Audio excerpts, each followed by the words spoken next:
الله ربي والإسلام ديني ومحمدا رسول الله ويقيني. اللہ رب العزت نے محبوب علیہ السلام کو تمام اولین و آخرین سے ممتاز اور افضل و اعلیٰ بنایا. اسی طرح محبوب علیہ السلام کی جمال صورت کو بھی بے مثل و بے مثال بنایا. وہ صحابہ جو دن رات محبوب علیہ السلام کے جلووں کو تکتے تھے اور کہتے تھے وَأَحْسَنُ مِنْكَ لَمْ تَرْقَتُ عَيْنِي وَأَجْمَلُ مِنْكَ لَمْ تَلِدِ النِّسَاءُ خُلِقْتَ مُبَرَّأً مِنْ كُلِّ عَيْبٍ كَأَنَّكَ قَدْ خُلِقْتَ كَمَا تَشَاءُ. اور کوئی کہتا تھا لم يخلق الرحمن مثل محمد ابدا وعلمی انہ لا یخلق. اور امام بوصیری علیہ رحمہ جب آپ نے محبوب علیہ السلام کے جلووں کو دیکھا تو کہا منزہ عن شریک فی محاسنہ فجوہر الحسن فیہ غیر منقسم. امام احمد رضا خان محدث بریلی جب آپ نے محبوب علیہ السلام کی زیارت کی، آپ کے حسن کو دیکھا، آپ کے جلووں کو دیکھا، تو انہی باتوں کا اردو میں ترجمہ کرتے ہوئے آپ نے فرمایا تیرے خلق کو حق نے عظیم کہا، تیری خلق کو حق نے جمیل کیا، کوئی تجھ سا ہوا نہ ہوگا شہا، تیرے خالق حسن و ادا کی قسم. گویا کہ رب الجلال نے محبوب علیہ السلام کو جو حسن عطا فرمایا، جو صورت عطا فرمائی، وہ بے مثل و بے مثال تھی. ایسے ہی رب الجلال نے محبوب علیہ السلام کو جو اخلاق عطا فرمایا، جو سیرت عطا فرمائی، وہ بھی بے مثل و بے مثال تھی. یعنی کہ رب یہ چاہتا ہے کہ محبوب جو تیری صورت کو دیکھے، جو تیرے حسن کو دیکھے، وہ بھی دیکھتے ہی دنگ رہ جائے اور کلمہ پڑھ کے مسلمان ہو جائے، اور جو تیرے اخلاق کو دیکھے، جو تیری سیرت کو دیکھے، وہ بھی کلمہ پڑھ کے مسلمان ہو جائے اور تیرا دیوانہ بن جائے. اور کائنات ارضی کے اندر کوئی بھی انسان ہو، کسی کے اندر ایک خوبی ہے، کسی کے اندر دو ہیں، کسی کے اندر تین ہیں. المختصر یہ کہ ان کی خوبیوں کو شمار کیا جا سکتا ہے، ان کی خوبیوں کو گنا جا سکتا ہے، مگر محبوب علیہ السلام کی ذات وہ ذات ہے کہ جس میں اللہ رب العزت نے ہمہ جہت اتنی خوبیوں کو رکھا ہے کہ جس خوبی کو بھی آپ ڈھونڈنا چاہیں محبوب علیہ السلام کی ذات میں وہ مل جائے گی. تھکی ہے فکر رساں اور مدہ باقی ہے، قلم ہے آبلا پا اور مدہ باقی ہے، تمام عمر لکھا اور مدہ باقی ہے، ورق تمام ہوا اور مدہ باقی ہے، صدیاں بیت گئی، قلم ٹوٹ گئے، آقا تیرے اور صاف کا ایک باب بھی پورا نہ ہوا. اب محبوب علیہ السلام کے اخلاق کو دیکھیں، آپ کی سیرت کو دیکھیں تو عقل و خیل پریشان ہے کہ محبوب علیہ السلام کے اوصاف میں سے پہلے کس وصف کو بیان کیا جائے، کیونکہ ہر پہلو، ہر وصف وہ مصر ہے کہ پہلے مجھے بیان کیا جائے. صدق و راستی کا اصرار ہے کہ ہم محبوب علیہ السلام کی ذات سے سب سے زیادہ متصف ہیں، تو پہلے ہمیں رکھا جائے. صبر و شکر کا کہنا ہے کہ ہم تو محبوب علیہ السلام کے سفر و حضر کے ساتھی ہیں، پہلے ہمیں رکھا جائے. اظہار و قربانی کا کہنا ہے کہ ہم تو آپ کی فطرت میں تھے. کرم و سخاوت کا نعرہ ہے کہ ہم تو محبوب علیہ السلام کی سرشت میں تھے. زہد و تقوی لبخندہ ہیں، کیا ہم بھی کبھی محبوب علیہ السلام سے جدا ہوئے؟ محبت و شفقت کا کہنا ہے کہ ہم بنے ہی محبوب علیہ السلام کے لیے تھے. اور عفو و درگزر کا کہنا ہے کہ وہ ہمارے لیے بنائے گئے تھے. ولولائے حق اور جوش توحید شکوہ گناہ ہے کہ کیا ہماری آپ کی ذات میں کوئی کمی تھی. اور تحمل و برداشت کا کہنا ہے، اور تحمل و برداشت پورے احتجاج ہیں کہ کیا ہمیں بلا کے کہاں کا انصاف. گویا کہ عقل و خرد کی اس کشمکش میں صرف فرد شوق کے تحت آقا علیہ السلام کے اوصاف میں سے چند کا ذکر خیر جو ہے وہ آپ کے گوش گزار کرتا ہوں۔ اب آئیے حدیث مبارکہ میں محبوب علیہ السلام کے انداز گفتگو کو دیکھیں، کیونکہ گفتگو انسان کی شناخت ہوتی ہے، انسان کی پہچان ہوتی ہے۔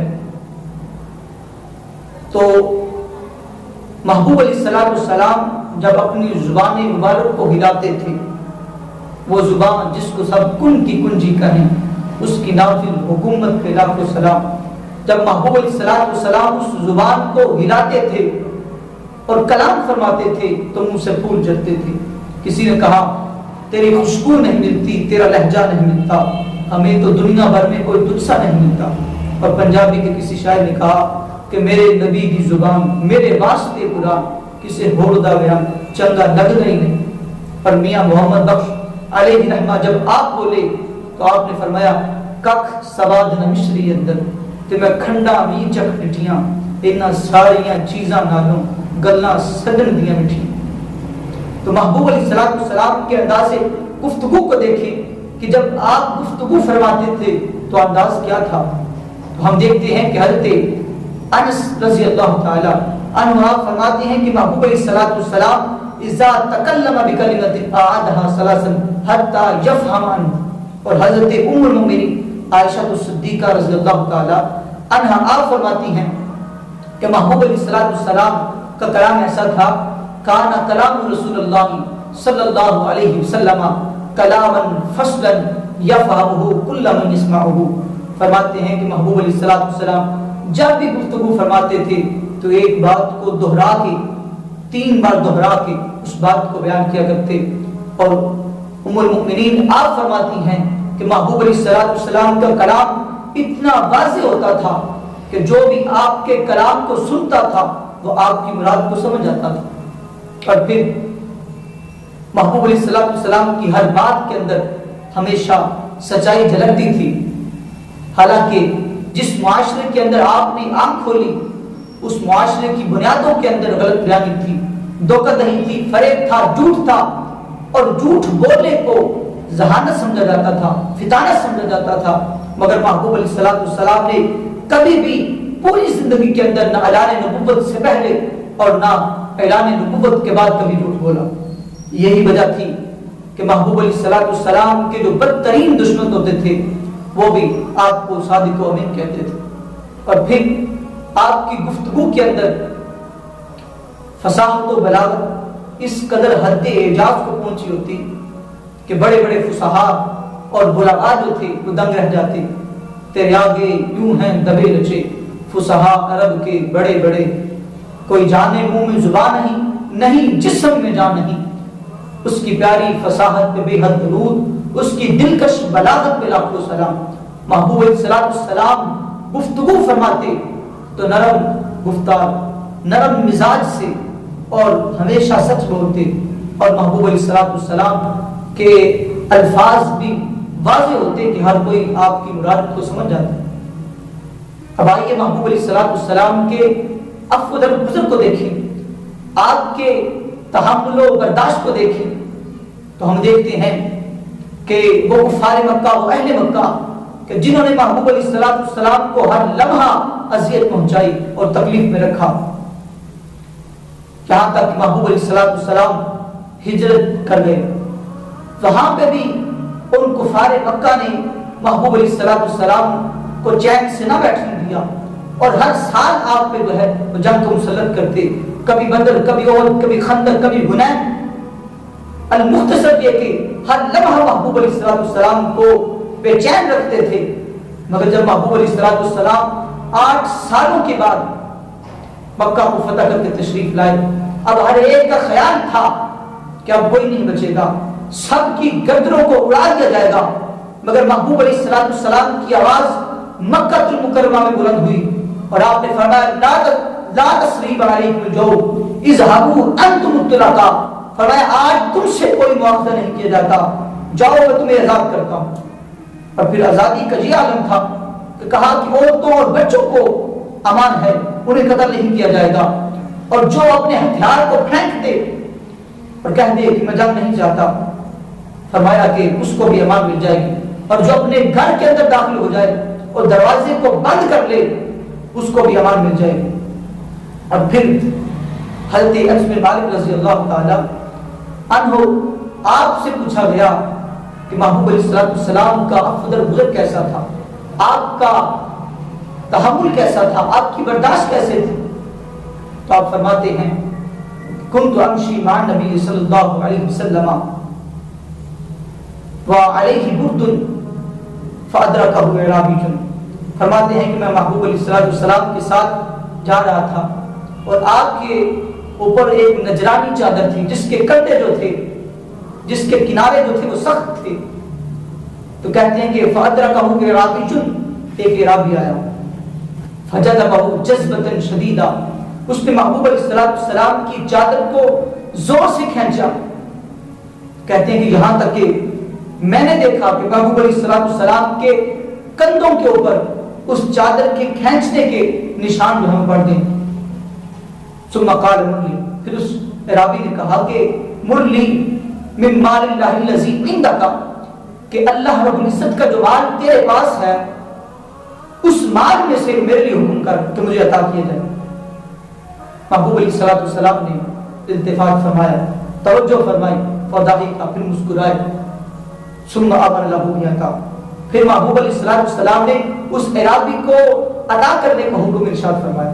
اور سنن ابی داؤد کے اندر آتا ہے کہ محبوب علیہ السلام جا رہے تھے، حضرت ابو ہریرہ فرماتے ہیں کہ آپ کے اوپر چادر تھی جس کے کنارے سخت تھے، تو ایک اعرابی آیا، اس نے کہا کہ تیرے باپ کا مال نہیں ہے، تیرا مال نہیں ہے، یہ مال اللہ رب العزت کا ہے، اس اللہ کے مال میں سے میرے لیے حکم کر۔